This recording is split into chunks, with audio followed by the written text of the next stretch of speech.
di podcast Hak dan Suara. Saya Rizky Jamila sebagai MC dalam podcast hari ini. Nah, di sini saya ditemani oleh 3 narasumber, yaitu Halo, saya Devi Hanawati. Halo, saya Tamara Larasati. halo, saya Gina.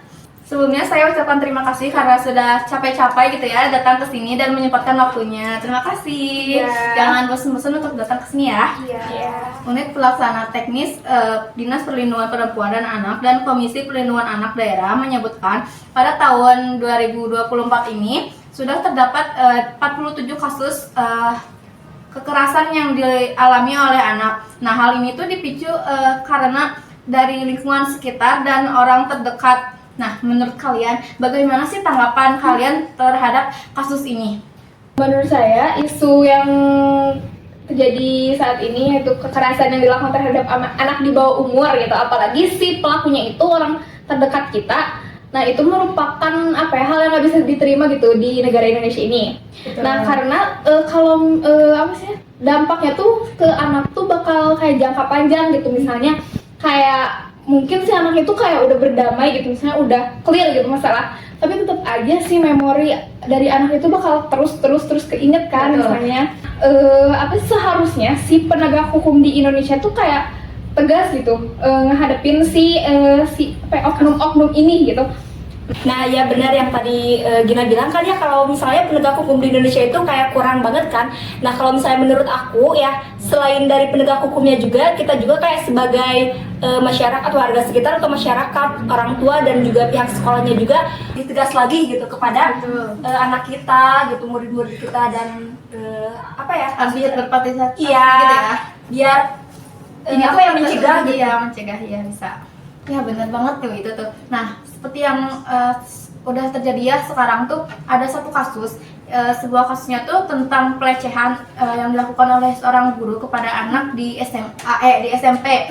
Nah, pada tahu kan ya mungkin. Nah, gimana sih menurut kamu tentang kasus ini tuh, emang boleh ya gitu seorang pendidik melakukan hal itu kepada muridnya? Nah kan Yang notabene kita iya, kan kalian juga sebentar lagi mungkin ya akan menjadi seorang guru dan pendidik. Gimana sih tanggapan kamu gitu?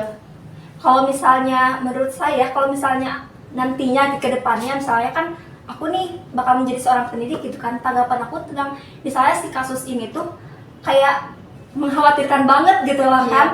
Pasti. Soalnya kayak gimana ya, tindakan yang si guru ini lakukan itu menurut aku tuh kayak sangat merugikan korban banget. Jadi kasihan kan Tidak ke pas- si anaknya. tidak patut dicontoh juga Iya. ya. Nah, selain merugikan korban juga baik secara fisik maupun emosinya itu, mungkin si korban juga bisa merasakan trauma lah gitu kan. Betul. Atau misalnya dia juga jadi takut kepada orang yang banyak, jadi membatasi membatasi aktivitas dia, pergaulan dia dengan yang lain, dengan temennya gitu kan. yang seharusnya kan anak-anak di itu kan kayak main-main Iya, kan, betul. cerita-cerita ini gitu. Nah, kan tadi udah dijelasin ya apa aja sih yang bakal terjadi ke anak, dan pastinya itu tuh merugikan banget gitu. Nah, menurut kalian gimana sih upaya pencegahannya biar kasus ini tuh nggak terulang lagi gitu loh? Kalau dari menurut aku sih, dari segi pertama tuh paling penting tuh komunikasi sama si orang Betul, tuanya iya, tuh iya, ya. iya.